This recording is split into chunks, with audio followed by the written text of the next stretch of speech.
আসসালামু আলাইকুম। বিশ্বাসের মারে আজকে একবারে কইরা দিছি, কথা বুঝেন নাই? কারণ ছোট ভাইরা বিশ্বাস করিয়া আমি 3,27,000 বিকাশে দিছি, 9,000 ক্যাশ দিছি 18,000। ছোট ভাই আমাকে টাকা দিছে, আমি ছোট ভাইকে বলছি টাকা ঠিক করে গুনে দিছো তো? কয় ভাই ঠিক আছে, ঠিক করে গুনে দিছি। শালার কেমন দুর্ভাগ্য, আমি বাসায় এসে আমি আর ওই বিশ্বাসে গুনি নাই, টাকাটা আর টান দিই নাই। আমি টাকাটা না টান দিয়ে বাসায় এসে যখন টাকা টান দিই, ওইখানে টাকা 1,000 শর্ট। তো ওই সবচেয়ে বড় অপরাধ হয়েছে আমি গুইনা নিই নাই টাকাটা, ওই বিশ্বাসের উপর নিছি।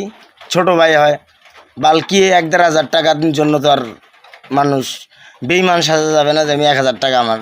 তো এখন ছোট ভাই যদি, এখন আর কি বলবো, বলার মতো ভাষা নাই। টাকা 1,000 টাকা ভাই বড় বিষয় না, কিন্তু সবচেয়ে বড় দুঃখ লাগছে কোন জায়গায় জানেন? আমি তো ওই বিশ্বাসের উপর নিয়ে আসি, কথা বোঝেন নাই? তারপরও টাকাটা আমার না, আরেকজনের টাকা। আমি টাকা আইনা দেয়া দেখি এখানে 1,000 টাকা শর্ট, ওই 1,000 টাকা আমার বইরা দেওয়া লাগছে। তো ওটা এই যে আমার অপরাধ, কথাটা বুঝেন নাই ভাই? এটা মানুষের অপরাধ না, আমি বেশি বিশ্বাস করে টাকাটা গুনে নিই। ঠিক আছে, আজকাল মানুষের উপর বিশ্বাস করা যাবে না, বিশ্বাস কাউকে বিশ্বাসী বানানো যাবে না।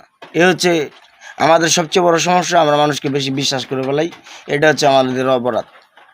যাই হোক, টাকা 1,000 টাকা বড় বিষয় না, আমি টাকা 1,000 জরিমানা দিয়ে দিছি, ওইটা নিয়ে সাবজেক্ট না। তো সবচেয়ে বড় দুঃখ কি জানেন? বিশ্বাসটা নষ্ট হয়ে গেছে আজকে। বিশ্বাস বলতে কোনো জিনিস নেই, বিশ্বাস করিয়েন না মানুষকে।